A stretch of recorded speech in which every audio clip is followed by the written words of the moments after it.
வணக்கம் ஃப்ரெண்ட்ஸ். இந்த வீடியோவில் நம்ம என்ன செய்தி பார்க்க போகிறோம்னா 103 டிகிரி காய்ச்சல், நீரில் நனைந்து உடையுடன் 3 நாள் ஷூட்டிங். சிறிய பட தயாரிப்பாளருக்கு குஷ்பு செய்த பெரிய உதவி. இணையதளத்தில் வைரலாகும் செய்தி. வாங்க என்ன தகவல்னு இந்த வீடியோவில் பார்க்கலாம். முதன்முறையாக நம்ம சேனலை ஃபஸ்ட் டைம் பார்க்குறீங்கன்னா சப்ஸ்கிரைப் பண்ணாதவங்கள சப்ஸ்கிரைப் பண்ணிக்கோங்க. பெல் பட்டன் சிம்பல் அமைக்கி நம்ம சேனலோட நோட்டிஃபிகேஷனை எனபிள் பண்ணிக்கோங்க. நாங்கள் போடுற வீடியோ எல்லாமே உங்களுக்கு உடனுக்குடனே வந்து சேரும். வாங்க என்ன தகவல்னு பார்க்கலாம். 8வது படமாக புருஷன் லட்சணம் என்ற படத்தை இயக்கியிருந்தார் ஜெயராம். குஷ்பு இணைந்து நடித்த இந்த படத்தில் குஷ்புவின் அர்ப்பணிப்பு குறித்து KS ரவிக்குமார் பேசியிருக்கிறார். முதல் 7 படங்களில் இருக்கும்போது எந்த வேலையும் ஹீரோயின் எனக்கு செட் ஆகலை. 8வது படத்தில் தான் குஷ்பு வந்தாங்க. அவங்க தான் தயாரிப்பாளர்களுடைய கஷ்டம் தெரிந்து சிறப்பாக நடித்து கொடுத்தாங்க என்று இயக்குனர் KS ரவிக்குமார் கூறியிருக்கிறார். 1990ஆம் ஆண்டு வெளியான புரியாத புதிர் என்ற படத்தின் மூலம் இயக்குனராக அறிமுகமான KS ரவிக்குமார் தொடர்ந்து சரத்குமார் நடிப்பில் சேரன் பாண்டியன், புத்தம்புது பயணம், ஊர் மரியாதை, பொண்டாட்டி ராஜ்யம், சூரியன் சந்திரன் என 7 படங்கள் இயக்கியிருந்த அவர் 8வது படமாக புருஷன் லட்சணம் என்ற படத்தை இயக்கினார். ஜெயராம் குஷ்பு இணைந்து நடித்த இந்த படத்தில் குஷ்புவினுடைய அர்ப்பணிப்பு குறித்து KS ரவிக்குமார் பேசியுள்ளார். சாய் வித்ராஸ் பிரபல யூடியூப் சேனலுக்கு அளித்த பேட்டியவங்க, முதல் 7 படங்களில் நடிக்க வராதது நாம் நடித்து காட்டினாலும் பார்க்க மாட்டாங்க. இப்படி இருந்த 3 நடிகை தான் அடித்திருந்தாங்க. அந்த ஷாட் சரியாக வரும். அதன் பிறகு அவரிடம் சரியாக சொல்லிவிடுவேன். அவங்களுக்கு நடிப்பை பார்த்து நான் இப்படி செய்திருக்கேன் என்று கேட்பாங்க. ஆனால் குஷ்பு ஒரு மிகச்சிறந்த அர்ப்பணிப்பு உள்ள கலைஞர்.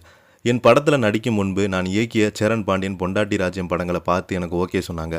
அவங்களுக்கு இருந்த அந்த சின்சியாரிட்டி மிகவும் பிடித்தது.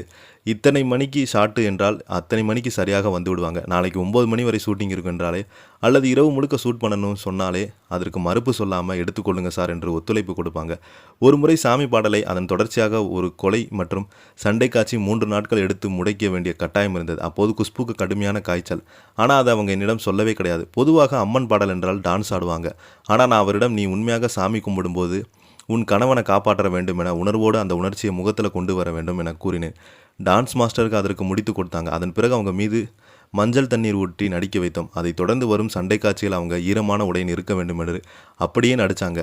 காய்ச்சல் உடம்போடு அந்த ஈரத்திலேயே அவங்க அமர்ந்தாங்க. நான் அவரை கையை தொட்டதுமே என்னம்மா இப்படி இருக்குது என்று கேட்டபோது அவங்க 2 நாட்களாக கடுமையான காய்ச்சல் இருப்பது எனக்கு தெரிய வந்தது. நான் உடனே ஷூட்டிங்கை அப்புறம் பார்த்துக்கொள்ளலாம், முதல்ல மருத்துவரிடம் செல்லுங்கன்னு சொன்னேன். ஆனால் அவங்க சின்ன பட்ஜெட் தயாரிப்பாளர், இதையெல்லாம் தாங்க மாட்டாங்க என்பதெல்லாம் அந்த காய்ச்சலோட அவங்க நடித்து கொடுத்தாங்க.